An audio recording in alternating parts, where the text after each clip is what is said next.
수년 전 캐나다에서 주유소 알바를 뛰는데 손님이 와서 담배를 달라고 하더라고요. 지금은 어떤지 모르지만 그때 당시 정부에서 내려준 가이드라인이 직원이 보기에 손님이 만 30세 이하로 보이면 신분증 요구가 가능함이었습니다. 즉 직원맘이라는 거죠. 저 문구가 쓰인 포스터도 벽에 붙어 있었고요.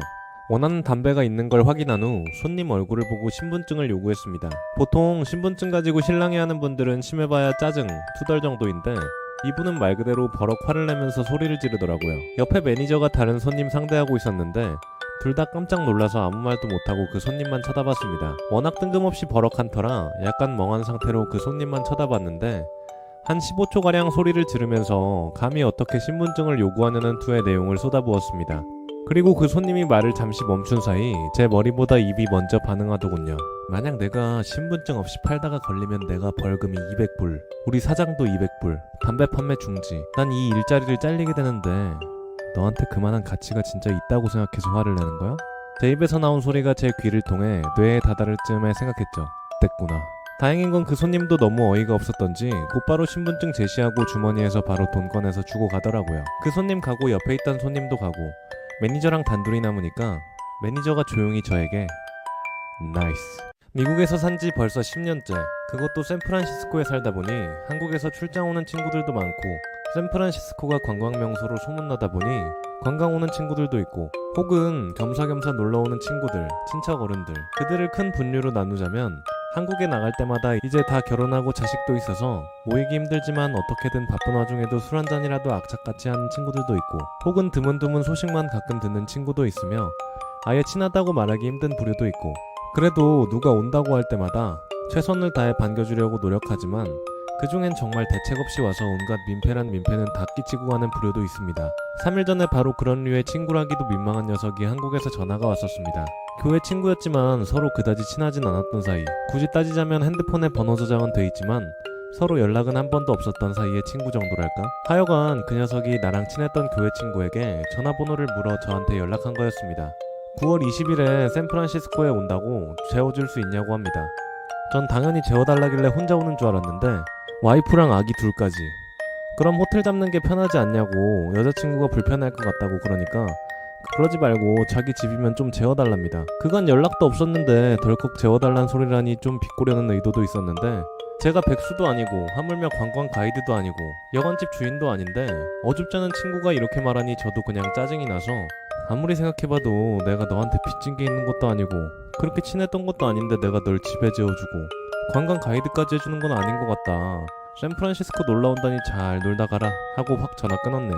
외국에서 사는 게 죄도 아니고 제가 접대할 의무를 가진 것도 아닌데 가끔 저렇게 무례한 사람들이 있곤 한데 저렇게 말하고 나니 진짜 10년 묵은 체증이 쑥 내려가네. 쇠 깎아서 제품 만드는 가공업체에 다닙니다.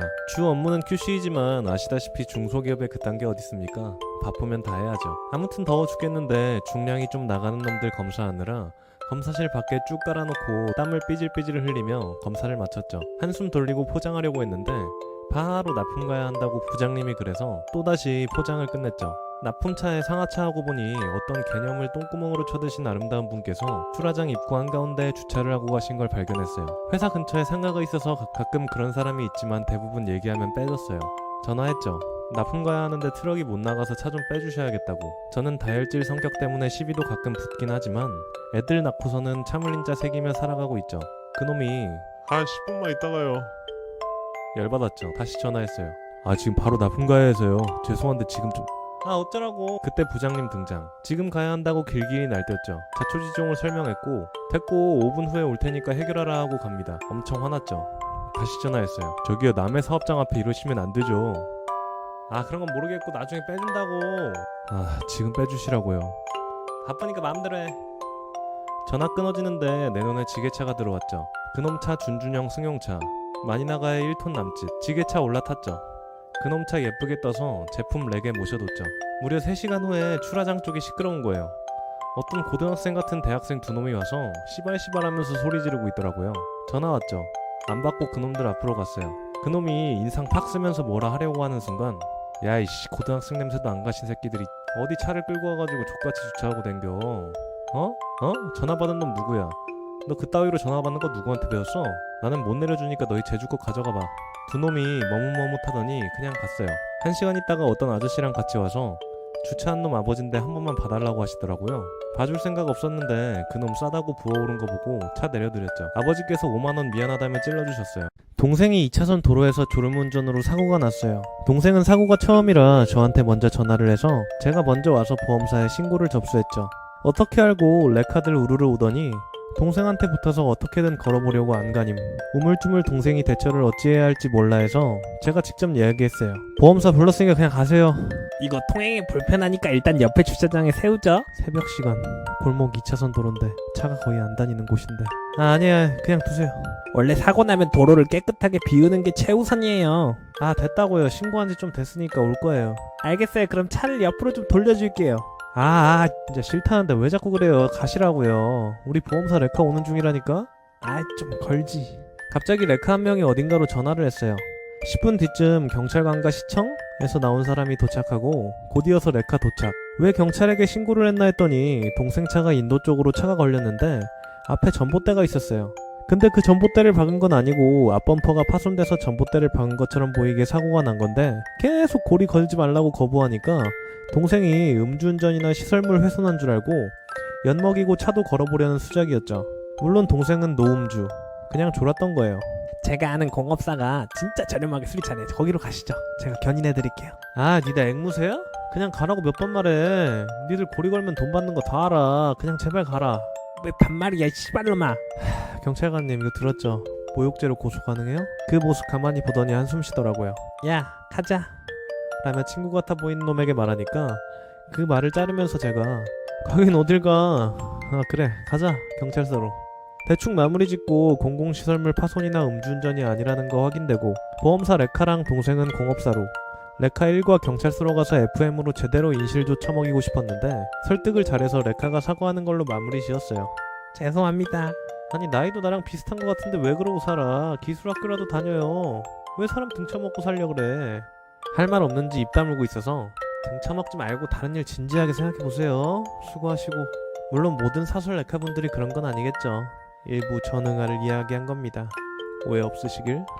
세무서 외근을 먼저 갔다 와야 해서 외근 후 사무실에 조공할 커피를 사들고 사무실로 출근하고 있었습니다. 오늘도 역시 사무실에 불법 주정차 차량이 한 대가 떡하니 버티고 서 있었어요.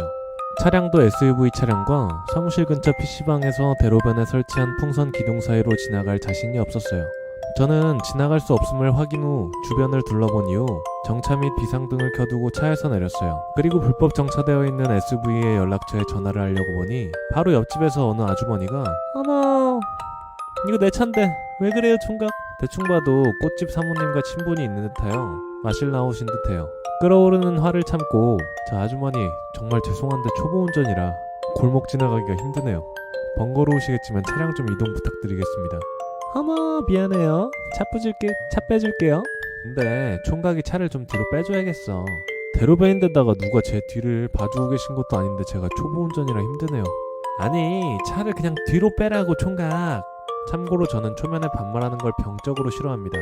아주머니 제가 위험을 감수하면서 공도로 후진하는 것보다 직진하시는 게 더 나으실 것 같은데 양해 좀 부탁드려요. 그럼 나 안 해. 알아서 해. 솔직히 이때 다 엎어버릴까 생각했어요. 하지만 이직한 지 얼마 안 됐고 회사가 시골이다 보니 지역사회에서 타지인인 내가 질환병 발광을 할 경우 회사에 피해를 주거나 피해를 받을 것 같아서 꾹 눌러 참기로 했습니다. 아주머니 정말 죄송해요. 제가 출근 중이라 기분 상하셨는지 모르겠지만 직진 좀만 해주세요. 너무 죄송해요. 나 안 해. 법대로 해. 법대로. 네 알아서 해. 이렇게 말씀하시고 들어가 버리시는 거예요. 무튼 아주머니는 꽃집으로 들어가고 구경하시던 사모님께서 자기가 미안하다고 하시곤 자기가 뒤에 봐줄 테니까 후진하자고 하시는데요. 솔직히 어른이 이렇게 말씀하시는데 그냥 넘어가려고 했죠. 근데 추가타 장렬. 야야야야 들어와 냅둬 지가 알아서 하라고. 그때서야 이성이 붕괴했죠. 샤우팅 장렬. 아줌마 당장 나와서 차 안 빼면 법대로 할 겁니다. 그래 맘대로 해 법대로 해. 현장 사진 촬영 및 112에 통화했어요. 3분 정도 있다가 지구대에서 경찰차가 왔죠. 결국 아주머니는 직진하여 차를 빼내시고 저는 여유롭게 사무실로 갔어요. 저를 쳐다보는 아주머니의 분한 눈빛에 나는 나지막하게 한마디를 남기며 지나갔어요. 법이 참 좋네요.